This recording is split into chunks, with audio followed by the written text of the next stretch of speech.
Colleagues, good afternoon. I'm happy, as always, to see you at our key rate press conference, which is being attended by the Governor of the Bank of Russia, Elvira Nabiullina, and the Deputy Governor, Alexei Zabotkin. And to begin with, we'll hear the statement of the Governor following the Board of Directors meeting. Good afternoon. Today, we have made the decision to keep the key rate at 60% per annum. Inflationary pressures have been gradually easing, while lending, consumer and investment activity remain high. It is so far impossible to say that the slowdown of inflation has become steady. Given the strong economic data, we have revised our medium-term forecast. This year, GDP will increase more significantly, and inflation will be decelerating somewhat more slowly than we forecast in February. To return inflation to the target of close to 4%, we'll need to maintain tighter monetary conditions for a longer period. I would now dwell on the reasons behind our today's decision. Firstly, as regards inflation. It was considerably lower in Q1 24 compared to Q4 23. By March, current season-adjusted price growth had decreased to 4.5% from 6.3% in February. However, this deceleration was attributed largely to one-off factors. In particular, fruit and vegetable prices had declined notably, which is not really typical of early spring. In April, price dynamics might be higher than in March, while the overall downward trend in current price growth will remain.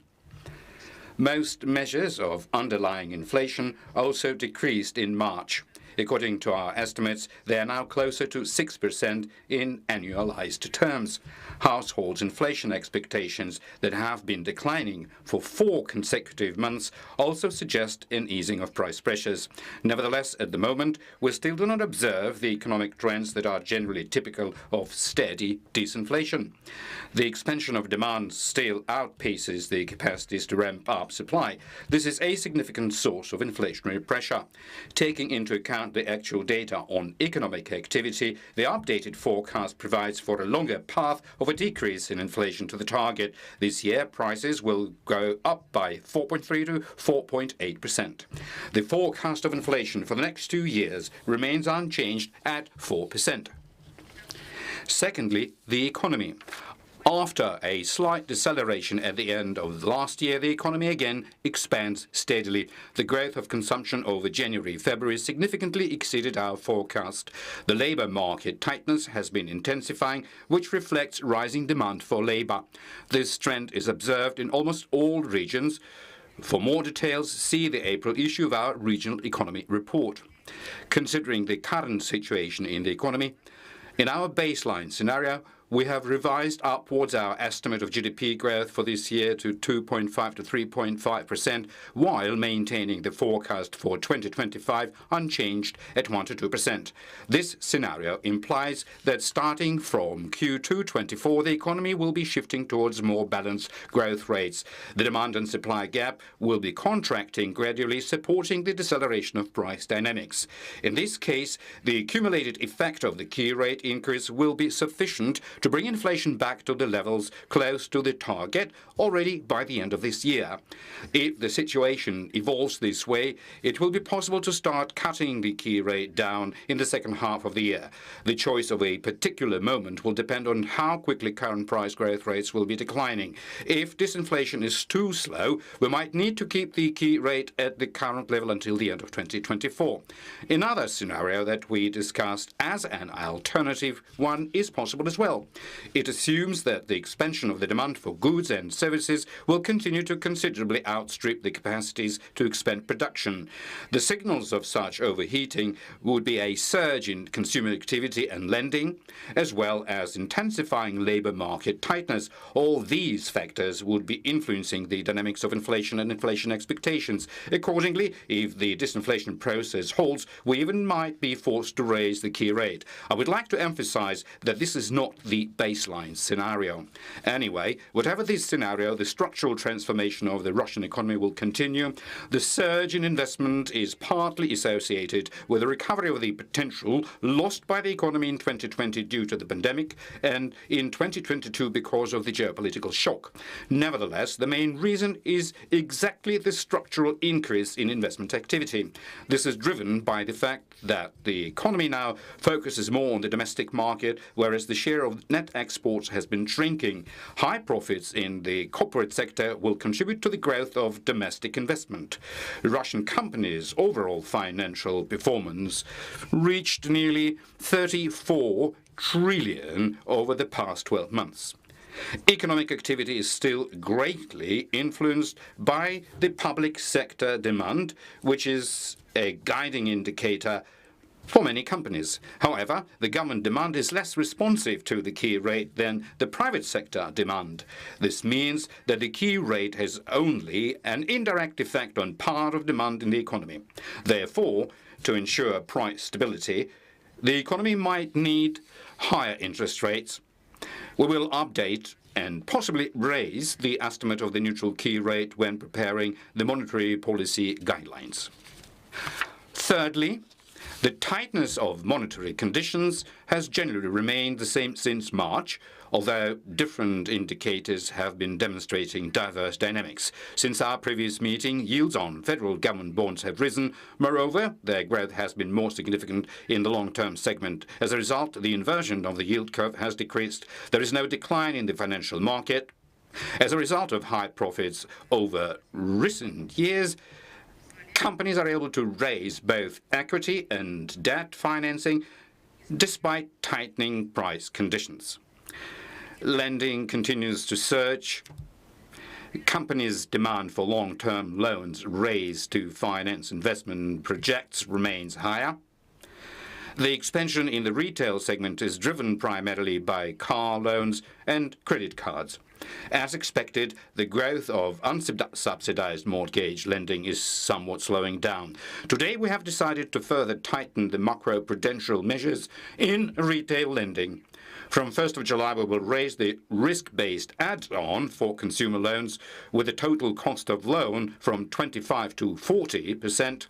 This decision has been made in response to the evidence of riskier loans accumulating in banks' portfolios. According to the leading indicators of credit quality, overdue debt on loans issued since October 23 has been growing. Furthermore, from 1st of July, we will introduce the first adds-on for car loans issued to borrowers with debt service to income ratios above 50%. These measures have been taken into account in our forecast and today's key rate decision. We have raised the forecast of credit to the economy by 2 percentage points to 13% for this year, having considered the actual dynamics, and lowered it by 1 percentage points to the range in between 7 to 12% for 2025. Household saving activity remains high. As people's incomes, including wages, are growing, households are able to both save and consume more. As a result, even though the saving ratio is rising, consumption is still surging. Now, I would like to speak of external conditions. The world economy continues to expand rapidly, although there are now signs of a slowdown. On average, prices for Russian exports have risen since the beginning of the year. The intensifying sanction pressure and the threats of secondary sanctions are still the main constraint on foreign trade. The need to adjust logistics and payment chains to these factors partly became one of the reasons for a faster contraction of imports in Q1 24. Exports exceeded expectations, driven by an increase in the quantities of non-oil and gas exports and higher oil prices. Considering the actual data and the growth prospects of the world economy, we have updated the forecast of the balance of payments. According to our estimates, exports and imports will be slightly higher over the entire forecast horizon than expected in February. The current account surplus this year will total 50 billion, just as in 2023, and decrease to 44 billion in 2025. I will now speak briefly of possible risks to the forecast. As before, the ratio of risks is shifted towards pro-inflationary ones. In the first place, this is persistently high domestic demand. As regards high consumer demand, the main risk is associated with then labour productivity lagging further behind wage growth. With respect to investment demand, risks are related to hurdles in importing equipment, including due to new settlement issues. Acute staff shortages remain a key issue for companies in planning investment projects. Inflation might be decelerating more quickly than in the baseline forecast if significant investments over the past 2 years have influenced the economy's potential more significantly than we currently estimate.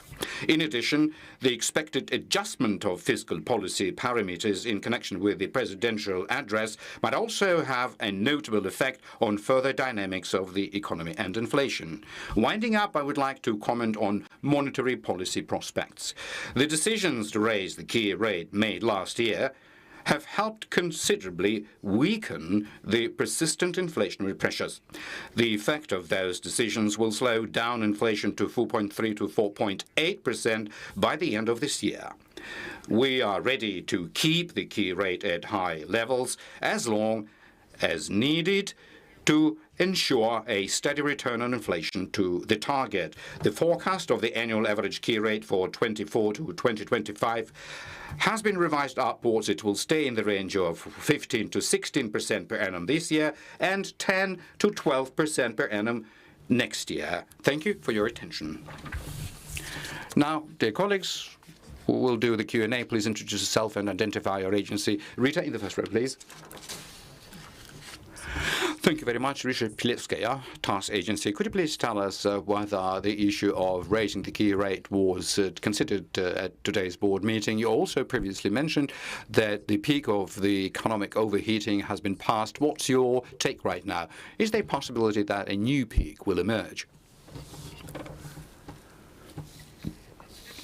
The prevalent majority of the attendees of the board meeting were in favor of keeping the rate as is. At the same time, everyone agreed that the space for the rate to be reduced has gone down, but there were some individual considerations in favor of raising it. With regard to the overheating and the peak of the overheating, we continue to believe that the peak has been passed, or was passed in autumn. However, it remains a reality because the growing demand exceeds the possibilities for the supply to expand. And so we think that this gap, under the influence of the monetary policy, will further shrink, and that will be accompanied by the stable slowdown of the inflationary pressure. Colleagues, your questions, please. Nastya, in the first row. Thank you. Anastasia Savilova, Interfax Agency. Is it possible to take your 4.3, 4.8 inflation forecast as inflation being close to the target because the central point of it in the range is 4.5%?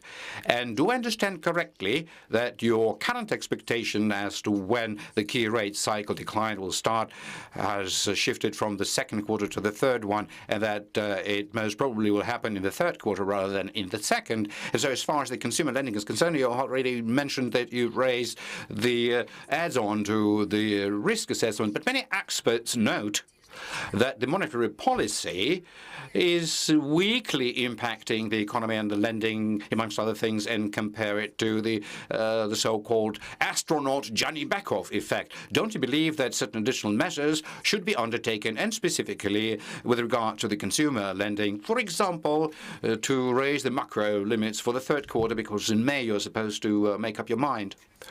Thank you very much for your questions. We believe that towards the end of the year, the current price growth pace, and I mean the monthly rates month on month, will be at the level of 4% and even lower. Now, as far as when the possible softening or the reduction of the rate is going to take place, and that depends upon the speed of disinflation, and therefore it all depends upon the way it will play out within the next few months. And in terms of the specific point, second or third quarter, we're not calling, we're not making any calls, but if the disinflation is very slow, then quite possibly the rate shall sustain until the end of the year. Now, as far as the consumer lending is concerned and the monetary policy, first of all, we're not separating the impact of the monetary policy upon individual segments. What's important to us is its influence over the general growth rates. In the consumer lending segment, we are concerned with the risk rather than the pace of growth, because macroprudential measures and tightening of the adds-on that took place today and possible evolution of macroprudential limits, we ought to make a decision in May, and when we might tighten it, it is not because of the rates of growth in consumer lending, but rather in order to not allow risks to accumulate both for the households and the banks when banks are softening the lending standards, and that is something that we regrettably do observe. Thank you. And the next question comes from Vladivostok, Andrei Pushkaryov, Vladivostok newspaper. There is a feeling that for the Bank of Russia, what's more important are such indicators as inflation and the key rate. These indicators is something that are closely related, like the Siamese twins, while the whole of the financial policy revolves around them. Maybe it is high time to look at it in a broader way. For example, how the very same level of the key rate impacts economy, the quality of life, and other things. And if the high rate stifles growth, not to allow it to grow dramatically and abruptly. Maybe with a high inflation one can fight not only through raising the key rate. A very long question, but I will give you an answer which is not going to be shorter. We, as any responsible central bank, are trying our best to look at any given situation in the broadest possible way, and so our decision with regard to the monetary policy are made being driven by the macroeconomic assessment of the overall balance in the economy. Where does the high inflation come from? The high inflation is a testimony to the fact that the demand growth is ahead of the possibility for the supply to grow equally, which means that the lending and income growth is above the kind of pace that the businesses are able to ramp up their production of products and services. Our toolkit and our toolkit is being able to influence the lending growth can significantly impact demand only. Thinking that the availability of lending will quickly change things around with the supply and more goods and services coming out, it does correlate to the everyday experience. But if you take a look at the macro level, it can be deemed erroneous if in the economy all of the resources and the labor resources in the first place are already fully exploited. You need more time to invest into equipment, into optimizing production processes, because we do see that the companies are very busy with this right now. And so time is needed in order for these investments to ramp up the economic potential and the possibility to supply market with greater amount of goods and services. So this is a gradual process. It may run not for months, but for quarters and even years. But at the same time, if the economy continuously will have high inflation, inevitably high interest rates shall remain.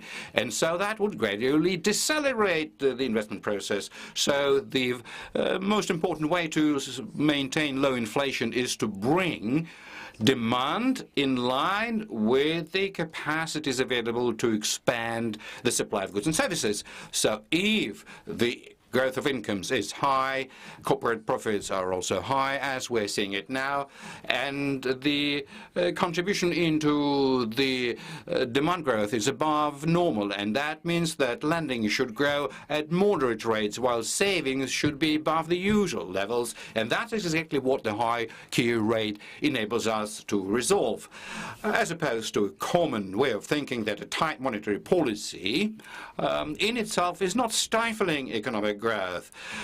against the backdrop when the economy is overheated, additional supply growth, this is something that I mentioned on more than one occasion, doesn't bring about considerable growth in output, but evolves into a much more significant inflation speed. Now, whereas the level of the key rate is in equilibrium with other economic circumstances, then the tight monetary policy is much stronger in slowing down the inflation than the GDP dynamics, and that is what we do see considering the first quarter of this year. All the indicators point to the growth remaining considerable, while the rates of growth considerably went down compared to the second half year last year. And when people are talking about other instruments apart from the key rate, usually we're being proposed to use two instruments like that, which is controlling the exchange rate, fixed exchange rate, managed exchange rate. If the exchange rate doesn't change, inflation won't change. No, the source of inflation is a disbalance between supply and demand. Now, the artificial pegging of the exchange rate when the supply is excessively grown will lead only to an excessive and continuous growth in imports. But if at the same time exports is not able to grow like what we're seeing now, because exports is not really growing, but compared to the 2021, it has contracted by 14%. So, in order to finance that additional import, one will have to find currency, buy a foreign currency. Where can it come from but the exports? Would you mean that the central bank will have to spend golden currency reserves? They are finite, and when the market sees that they are going down, then the national currency is becoming devalued. And so this kind of trajectory to us is totally unacceptable. And the exchange rate dynamics is rather the result of the difference between the long-term exchange rate. I mean, it's the difference between the levels of inflation, domestic and in the rest of the world, because we're also being proposed a purpose-specific emission so that we would dole out cheap money to certain industries and sectors, but the ramifications of that would be the lending conditions becoming worse for the rest of the economy. I mean, the rest of the economy will have to pay for it. So we believe that an effective instrument, and the most important one, is the key rate here. Thank you. Dear colleagues, please, your questions. Ivan, in the first row, please. Ivan Schligin for Mag.ru. Two questions. The first one, some experts started saying that there is such a phenomenon as the revolution of payroll in some sectors. And so in view of that, I would like to ask a question. I mean, they are noting that if in some sectors there is this revolution of wages and payroll, then the rest of the industries and sectors have to follow suit. And so the question is, how does that impact inflation overall? How this situation may evolve? Is there anything that can be done, or nothing can be done, or shouldn't be done here? And the economy itself will sort it all out. My second question is about the annual inflation rate. Is there a probability that the kind of indicators that we're seeing right now in annualized terms towards the end of the year shall remain at the same level, or do you rule this completely out? Thank you.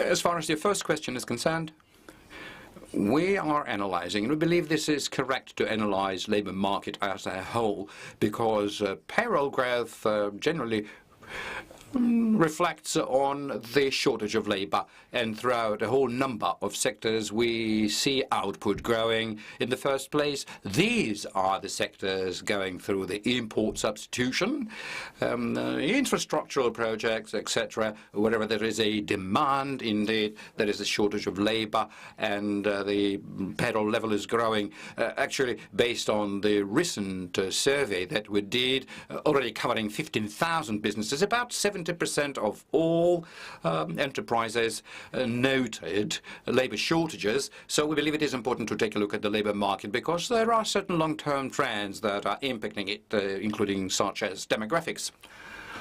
And the fact that the labour productivity is lagging behind the growing wages, that is the source of the inflationary pressure. Now, with regard to the annual inflation rate, well, we have already shared our forecast towards the end of the year, 4.3 to 4.8%. The inflation, the current one, is going to go down, but the annual figures that we're currently having in front of us, this is the inflation over the past 12 months. And there was a period in the second half of last year when inflation was quite high.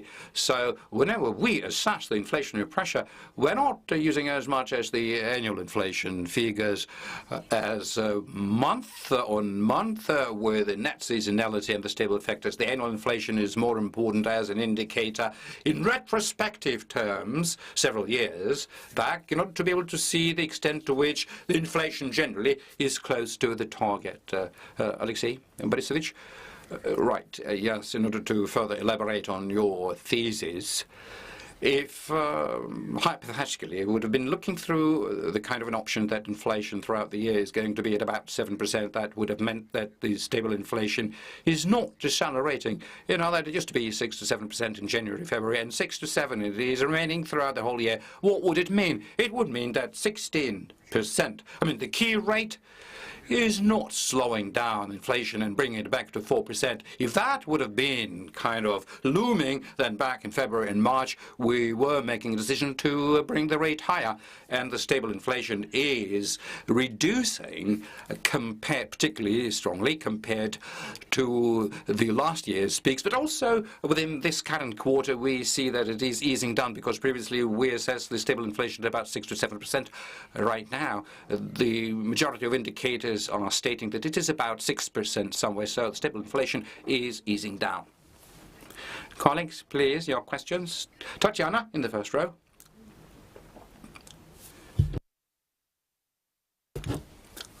Good afternoon, Tatiana Vidomina from Kommersant.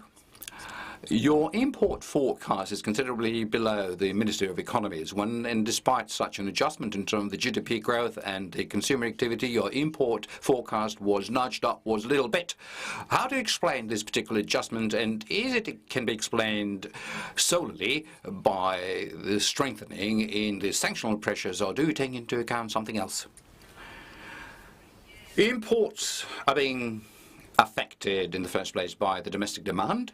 The import has recovered quite quickly and was growing strongly, specifically because we had a very strong domestic demand. And so the raising of the key rate, it held the imports back. But whatever we saw in March, we rather attribute to the difficulties with payments and settlements, which are progressing slower. But the continuing growing key rate also generates its effect. Mr. Zabotkin, please. And of course, what we actually see, I mean, we have the results of the imports of the first quarter, and there are certain indicators related to the additional sanctional things which I hope are going to be temporary, but there are certain carry-forward effects because some of the things became less available to us than they used to be before 2022 in the consumer sector, as well as the investments in the imports. And so structurally, over the forecast horizon, one must look at it in such a way that the imports to GDP ratio is going to be significantly lower than it used to be before 2022. And even in the presidential address, there were certain milestones identified for the future. So that is what whatever we are having confirms. Thank you. Next question comes from Nizhny Novgorod, from Svetlana Muratova, Nizhegorod newspaper. Svetlana, we can't hear you. No sound is coming in, please. Well, all right. We will reconnect later. Please, over there, Maria. Maria Filushina, Beat Kogan. Now, if the current asset swap until the amount of 100,000 rubles is going to become successful and according to plan, how soon we may expect the asset swap with high limitations to take place and what needs to be done for that. So far, the decree doesn't foresee the possibility to expand the value of the asset swap. I mean, if the value exceeds 100,000, let's first take a look at what currently is happening with regard to lower values, because here we are protecting the interests of investors with relatively small amounts, but they are larger in numbers. So let's take a look at how it all goes, and we would be only in a position to discuss it after it is done. Thank you. Next question online from Denis Yelachovsky. Complex fraction. Yes, let me check. Can you hear me? Yes, we can hear you. Excellent. I've got two questions. First about the payment balance and the second about the monetary policy. First about the payment balance. Why the ruble exchange rate? I mean, it started responding to the record surplus in the payment balance only towards the end of April, and apart from it, in March, a big outflow of capital was registered, $15 billion worth. To what extent it is related to the difficult situation, the receivables of our exporters?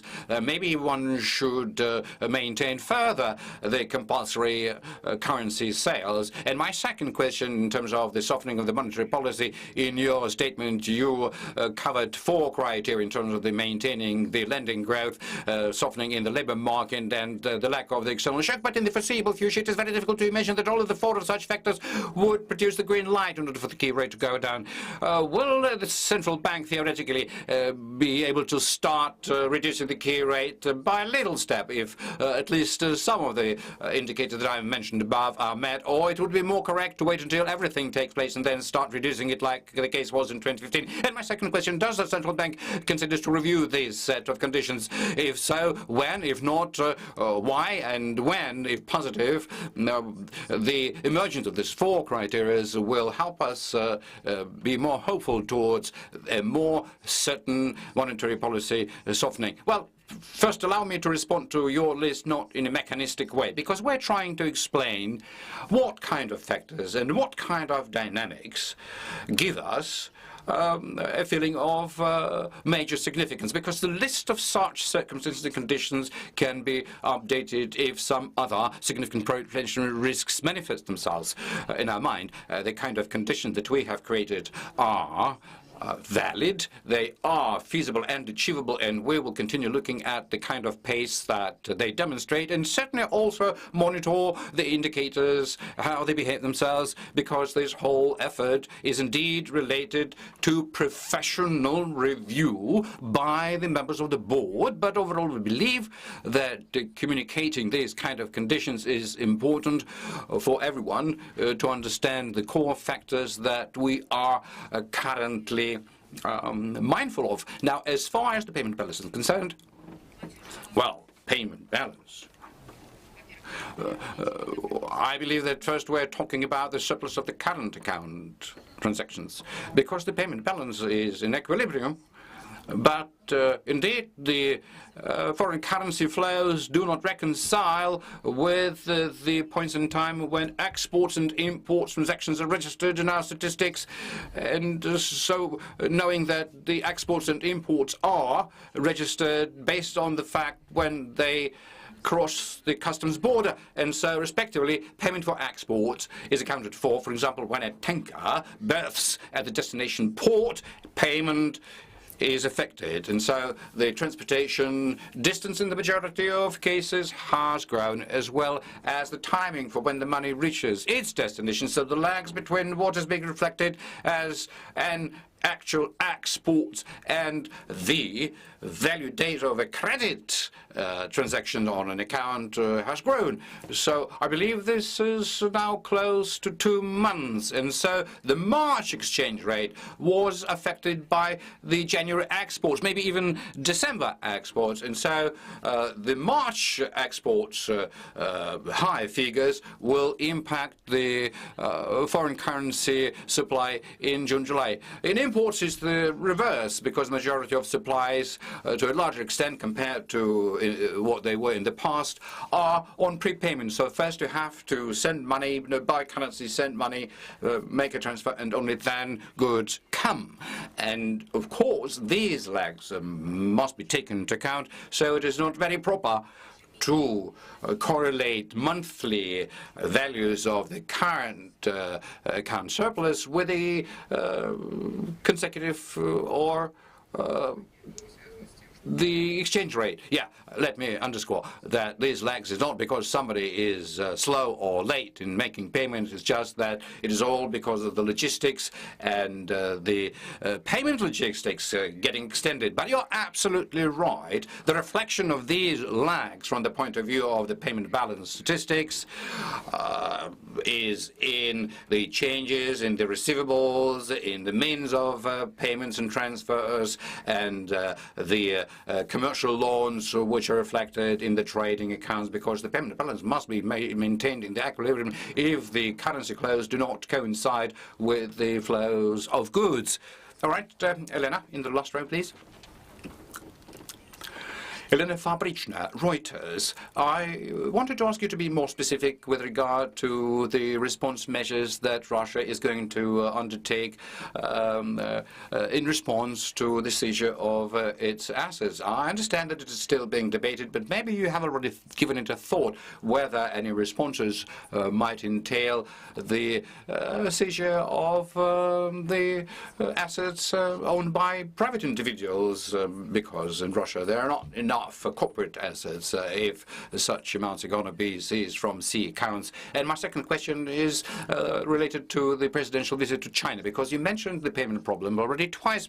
Should you expect that as a result of this visit there might be some decisions made? And do you plan to go to China yourself in May? As far as the response measures are concerned, we've already heard it from different levels that measures are being considered and prepared, because these measures are not in the authority of the central bank, so I would refrain from commenting. As far as international payments are concerned, overall, we do see the strengthening of secondary sanctions and the payment mechanics becoming more complex. We are in contact with our partners and counterparties to resolve the situation with this and ease, because foreign economic trade with friendly countries is growing actively and certainly must be supported by a reliable system of payments. As far as specific countries are concerned, I guess I'm not going to comment on that. Thank you. Anna, in the last row, please. I have two questions, 2.5 questions to be more exact. A couple of questions about the rubles, small ones. First one, Mr. Zabotkin last year multiple times stated that the central bank in the first half year this year might start publishing its ruble forecast. I believe that that was the last core meeting in this half year. Have you decided not to publish it? If so, why? Or maybe you are still thinking that you will do it. And my second question is related to the new 1,000 ruble banknote, all new. You promised that you will introduce it to us in the third quarter, and we haven't seen it yet. My next question is about the family mortgage, because currently the rate for family mortgage is being debated for families with kids which are above 6-7 years, and even there are certain options that it could be 12%, some of our sources stated. Is central bank involved in this kind of discussions, and what kind of ideas the central bank has about it? Is there any floating rate amongst these options, because the key rate is high right now, and it may be extended until 2030. Thank you very much for your questions. With regard to publishing the exchange rate forecast, yes, indeed, following our review of the monetary policy, this is the kind of possibility that we were allowing, because there were certain pros and contras. Pros were such that the marketplace and the analyst will be better understanding what are the premises that we are coming from, and the contras are that some might consider it as some sort of a commitment. So we continue to weigh all of these pros and contras. No decision has yet been made to publish it, but it remains an open issue. Now, as far as the renewed banknote is concerned, 1,000 rubles, well, work is ongoing.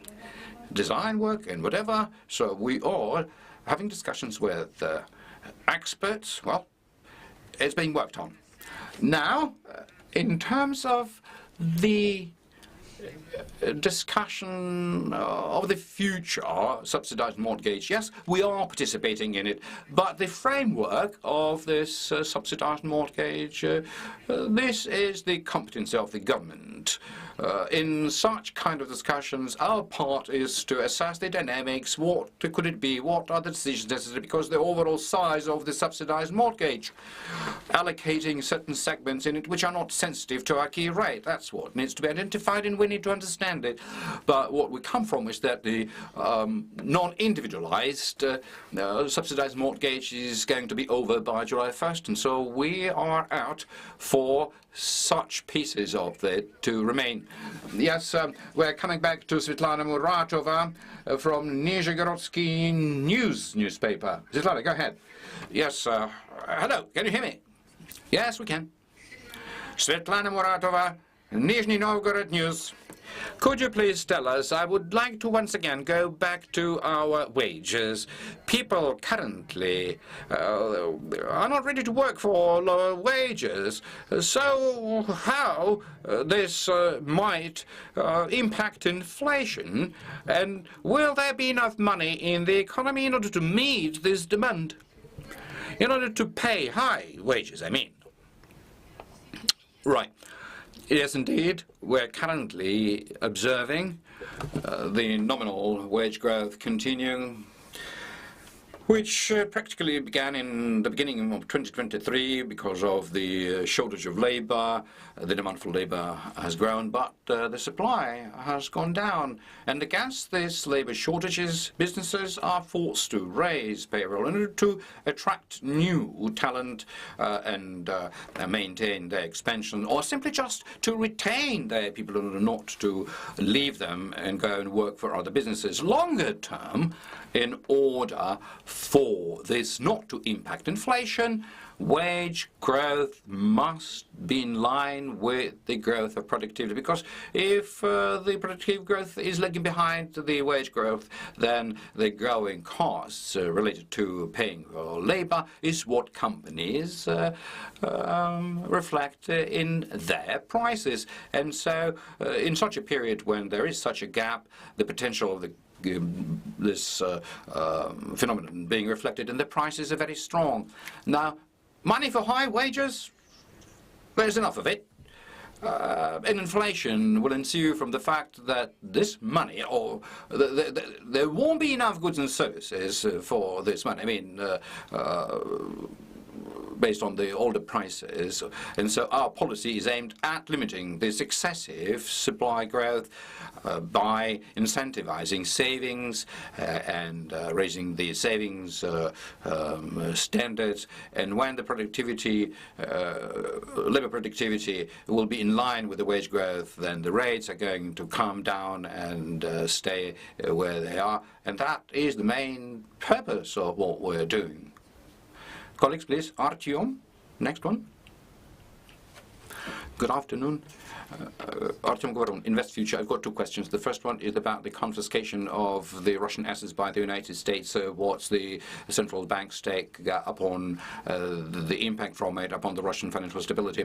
And might that mean that the Russian liabilities are no longer well supported by real assets? And similarly, what central bank might think about the confiscation of the Russian assets by the European Union? And my second question is about appreciation of the dollar, because since the beginning of this year, the dollar index has grown strongly. What is the way that the central bank assesses the impact of this particular factor upon the ruble exchange rate in Russia? And is there any scenario or plan of action in case the hard currency continues to appreciate against the ruble? Thank you. As far as the possible confiscation of our golden currency reserves are concerned, that won't generate any impact upon our financial stability, because since long ago, any transactions on the frozen assets are not being done. We're not utilizing them. And for many years, we've been busy diversifying our golden currency reserves. That is why, in terms of the available resources, which are not subject to sanctional impact, we have enough of them in order to nip the financial stability risks in the bud in case they manifest themselves. We currently don't have risks like that in front of us. Now, as far as the strengthening of the dollar index is concerned, the dollar dynamic compared to other currencies certainly affects ruble US dollars as a pair, but the national currency dynamics should be assessed not in a separate pair, ruble to dollar or anything else, but compared to all of the foreign currencies which are important for the foreign trade, because currently we see that the significance of RMB has grown quite substantively, while the importance of dollar has declined. The dollar index compared to other currencies has significantly grown since the beginning of the year, I think by about 4%, right? And as to the ruble, the dollar has grown just by 1.6%. So less than generally throughout the rest of the currencies. What does it mean? It means that ruble has appreciated compared to other currencies. For example, it has appreciated towards euro as well as yuan, RMB, but at the same time we've got a floating rate. We don't have any quantitative target rates, not to mention the certain individual pairs, so there's no need to undertake any additional measures. Colleagues, please, Sergei, in the second row.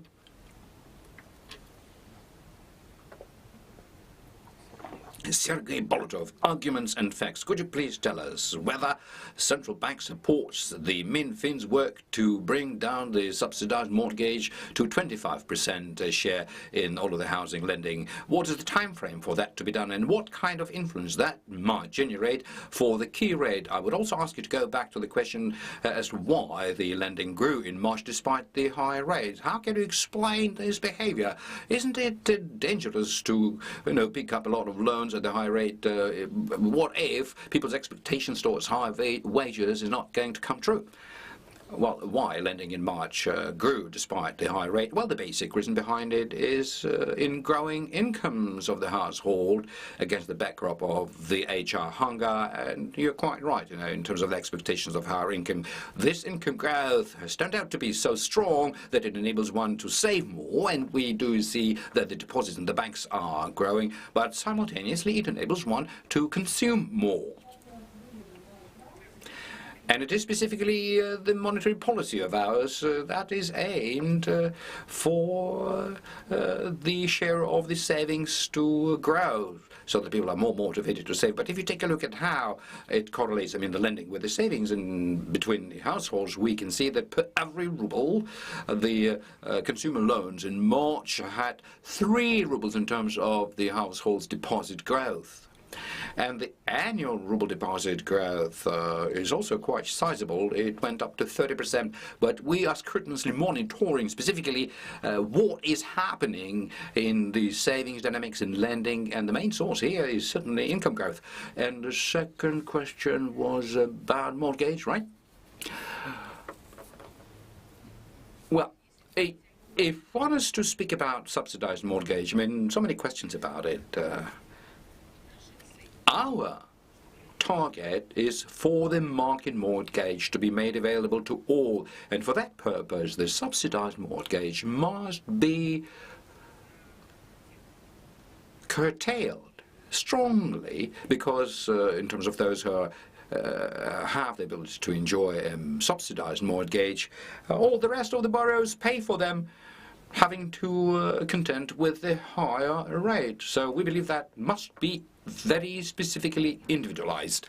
We don't have any specific quantitative target, and as far as the subsidized mortgage is concerned, it's just that the existence or a big volume of the subsidized mortgage, it forces us to keep up higher rates for the rest of those willing to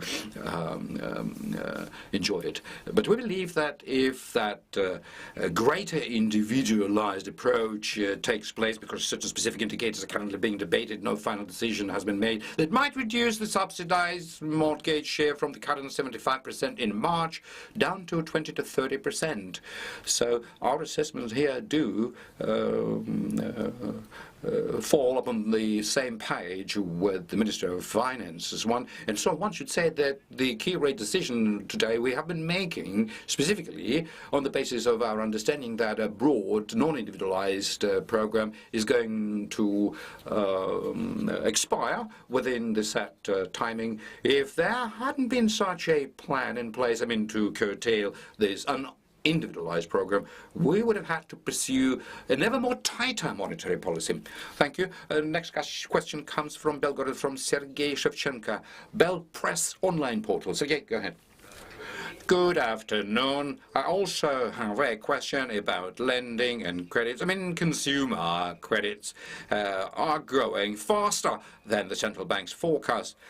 The disposable household incomes, first of all, why this growth turned out to be above the forecast, and what is the extent to which this trend, as viewed by the central bank, will be long-term? Because you've already spoke about the high macroprudential adds-on.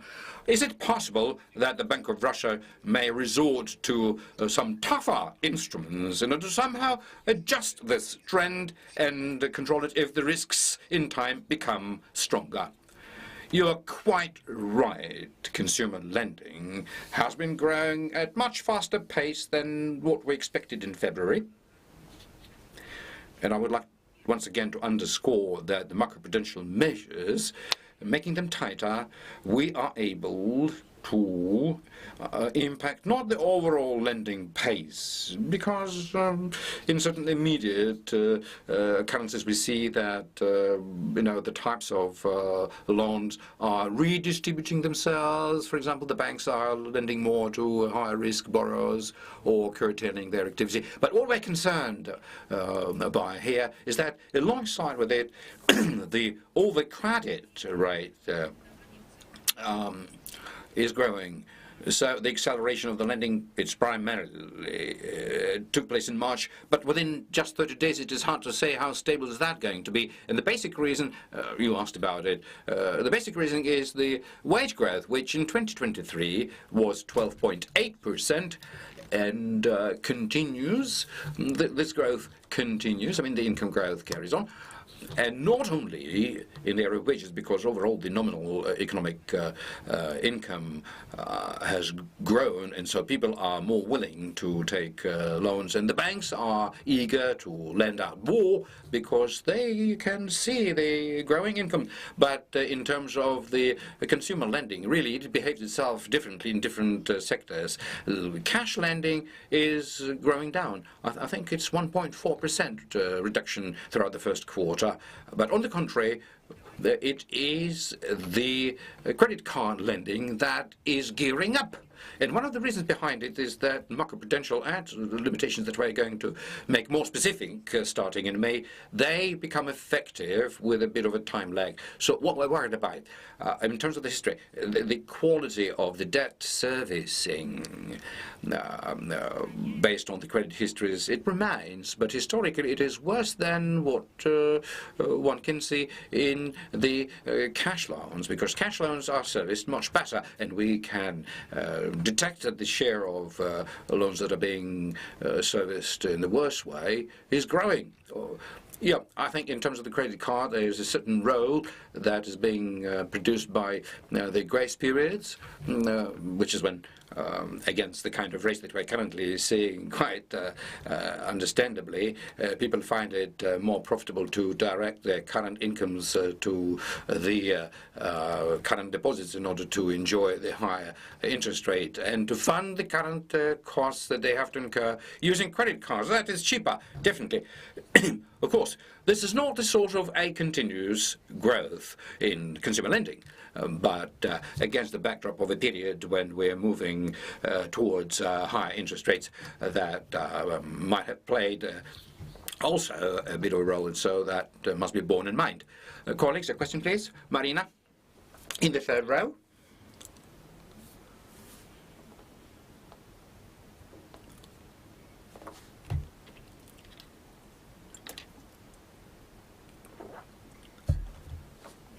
Marina Strelnikova, Gazette.ru. I got the following question. Lately, the banks haven't been quite happy with the marketplaces, e-commerces. They are confused by the fact that there isn't any regulation in place for the marketplaces. I mean, in terms of the payments, does the Bank of Russia plan to somehow institute any sort of a control over the payments that the marketplaces are doing? Well, the marketplaces are working and operating in different ways because there are certain marketplaces where banks are present, and these marketplaces actually are owned by them, and so the marketplaces which would do payment services, they follow the general banking rules. There is a regulation there, well organized, with a necessary supervision as well. But you're right, there are certain issues that do appear here as well. Therefore, in terms of there being a need for an additional regulation, this is the topic that we're currently looking into. Colleagues, please, Rita. Margarita Mordovina, RBK. Today, you published a statement saying that as of 1st of July, the markups for the auto loans or add-on will be starting, and that the auto loans are growing because of low quality of issuance. But at the same time, these figures about this elevated auto lending have been observed since last year. But only as of July 1st, the measures have been announced. Why is so? And is it possible that not only the add-on are going to be put to this lending in the future, but also additional macroprudential? Well, once again, I shall repeat it for the third time today already, that macroprudential add-on and limitations and other tools are something that we're not trying to impact the lending processes. We do that only if people are overdebted. Yes, very active auto lending took place since last year, but that was a recovery process after its decline. Right now, we respond to the share of high-risk loans. As far as limitations are concerned, potentially this is possible. We will have a discussion about it and make a decision in May. Thank you. Next question comes from online from Evgenia Pismina, Bloomberg. Previously, you were talking about your intention to take to court the countries that seized the Russian assets. The United States took this decision to seize and to pass the seized assets to Ukraine. Following that law, the Russian owners of these assets, such as the Minister of Finance, the Central Bank, and the National Welfare Fund, don't have the right to go to court. Now, what is your strategy now? Will you be trying to bring the Russian assets back? We shall protect our legal interests because we believe them to be legal. But naturally, the strategy of this, as well as an emergence of new legislations in other countries, we take it into account, but we do not disclose our strategy and our intentions. Dear colleagues, please, your questions. Marina, please. Marina Pimenova, business news from NTV TV channel. Yesterday, we were all carried away by reading the central banks being confronted by the Johnny Bekov phenomenon. Has it really been unexpected for you that the cooling of the economy that the central bank expected did not happen? And so when does the central bank expect the significant cooling down of the economy to take place and the similarly significant slowdown in inflation? I would ask Alexei Borisovich to answer this question. Yeah, let me start from the second half of your question, which directly flows out of our forecast. And according to our forecast, as Elvira Nabiullina previously explained, the inflation forecast is 3.4 to 4.8 throughout the year, which presupposes that in Q4 this year, the current growth rates, the price growth rates from month in and month out, seasonally adjusted, is going to be at about 4% level or below. And once that happens, one will be able to acknowledge that the demand entered into an equilibrium with the supply, and the economy further on is going to be developing within this stable growth range. In terms of the Johnny Bekoff effect that raised so much of excitement, let me explain that this is not such a rare thing that doesn't occur in the outer space. This is a classic theorem from the solid-state physics, very well known since 19th century. But the allegory is very much appropriate when we talk about the revolution around an interim axis, that in a three-dimensional space, a body has three revolution axes. The revolution around the two of them is stable, while the interim axis, the third one, revolution around it is not stable. You can try and throw a book in different directions, so you can see that if you throw them at a distance, it's going to work over. And so in this sense, this is a good allegory, because essentially it describes the kind of a situation that the governor has described in her introductory word, that indeed there is a baseline scenario and there is also an alternative scenario, which it all boils down to the fact that the achieved level of stability is not enough for the inflation to go back to 4%, and certain other decisions with regard to the monetary policy may be required. And I suppose that within the next few months it will all become clear whether we are nudging towards a stable equilibrium or certain additional decisions are going to be required. And in order to, to finish it off, we do expect the inflation to continue slowing down and switching to more balanced economic growth. And our monetary decisions we're going to make based on the speed of the inflation slowdown and our ability to enter into the balanced growth. More questions, please, Natalia? Natalia Drushina, the Moscow Young Communist League member. The legal people have been complaining that the banks are being ever so insistent upon mis-selling, but the central bank also notes that there are fewer complaints in this area, 70% reduction in Q1. But at the same time, speaking to the Russian parliamentarians, you stated the regulators are in favor of penalizing the bank for illicit profit-making up to 1% from their capital. Now, can we learn more from you? Have you penalized or fined any bank because the civil rights protectors are saying, because after your publication I started questioning all of the civil rights protection people, whether they feel it, and I received a negative response.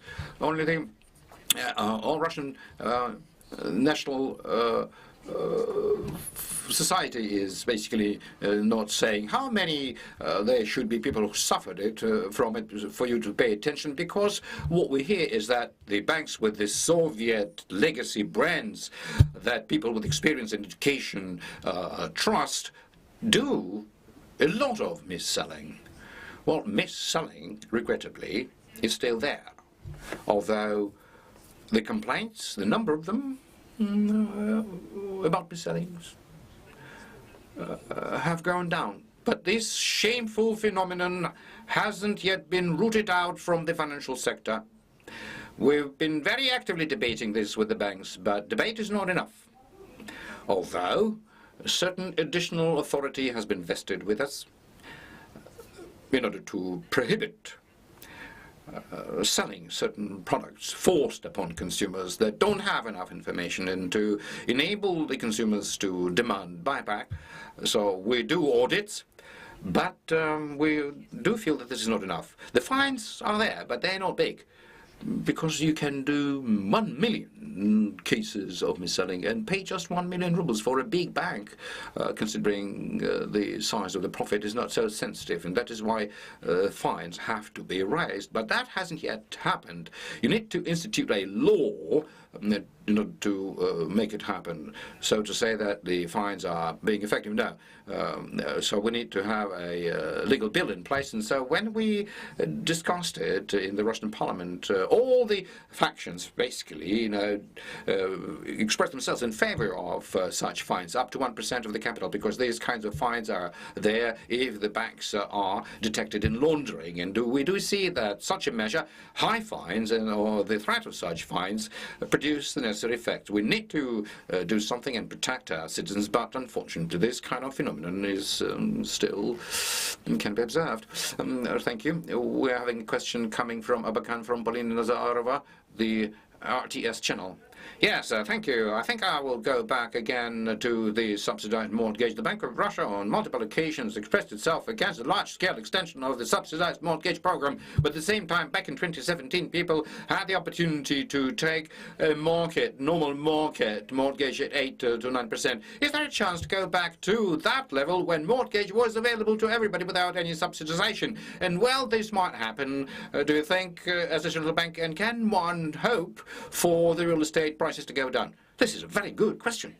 You are very correct in saying that people several years ago could get mortgage lending at 7 to 8% without any broad subsidization program and without expensive subsidies as far as the government was concerned. Now, when did that happen? It happened right after we reduced inflation down to 4% in 2017, and it remained close to that marker for several years, and that created a powerful stimulus for the mortgage to develop because the banks were sure that the inflation was under tight control and they could offer market-based long-term loans at low interest rates. If you may recall, before 2017, when inflation was high, the market rates in mortgage were in double digits. And by the beginning of 2020, after inflation was subjected to control, our mortgage rates were at about 8%, and indeed without any subsidies. And it was then that the mortgage portfolio growth was 20%, very high. And mortgage was becoming more and more accessible to a broader number of people. But unfortunately, that period was it ended because of the pandemic, and that brought about such broad fluctuations in the market rates and growth. And that is yet another reason as to why we need to go back to a stable, low inflation in order for the long-term loan rates to go down and in order to make mortgage great and available to all again. Dear colleagues, thanks very much for your questions. Katya in the last row.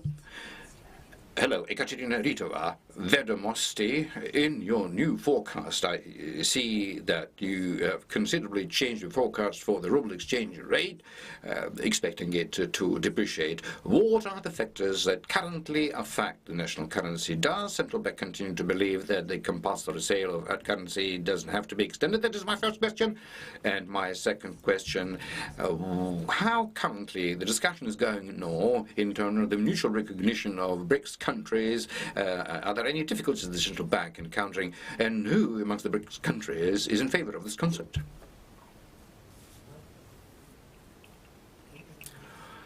With regard to the factors which impact the exchange rate, we feel that this is a trade balance. Imports and exports, and the consequences of us raising the key rate, imports and exports are being impacted with a lag in time, and I explained how we assess it. Certain things cannot be compared month on month. As far as the compulsory sale of hard currency is concerned, we believe that the importance of this measure for the market is secondary. It rather has more of a psychological effect for the marketplace, although in terms of some of the economic players that are not analyzed, having their trade balances analyzed, may remain as they are, but this is more of a fundamental thing. If we take a look at the way the companies sell their income before and after compulsory sale, it practically hasn't changed. In January, February, they were selling a little bit more than 91% of their hard currency revenue. If you delete the one-off factors like the dividend payout or conversion between currencies, that would be about 78% approximately at the level, the kind of level that we remember seeing in 2022-23. So we know what the government thinks about it, and that they're in favour of extending the mechanism for the compulsory sale of hard currency. But if this decision is made, then we expect that the toughness of the requirements themselves will gradually ease, and a greater understanding will come that only the market factors can do the work. And that is indeed also involves administrative difficulties for the businesses, because we're facing the problem with payments now, even without it. I mean, when you have to convert currency and make payments in all kinds of different ways, facing the additional sanctional risks and limitations. Now, as far as the mutual recognition of national rating agencies' rankings are concerned, this is the work we're currently doing with many friendly countries, also in BRICS. I'm not going to really comment on what every country decides unless the decision is in place and we can understand the approaches. But we have such kind of thing between ourselves and Kazakhstan already working.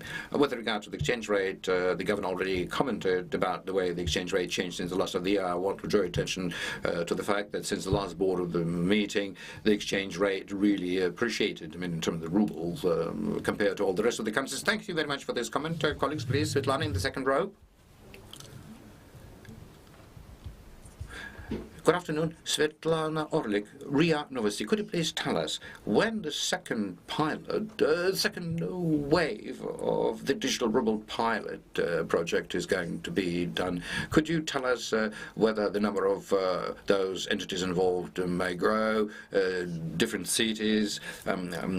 Just recently, the central bank called upon the market and the government authorities to strengthen major mutual cooperation to fight fraud, to create a single digital platform for that purpose. Could you tell us whether this work has already commenced, and when, if not, this platform may come to be, and what is the way it will operate within the context of an already existing financial center,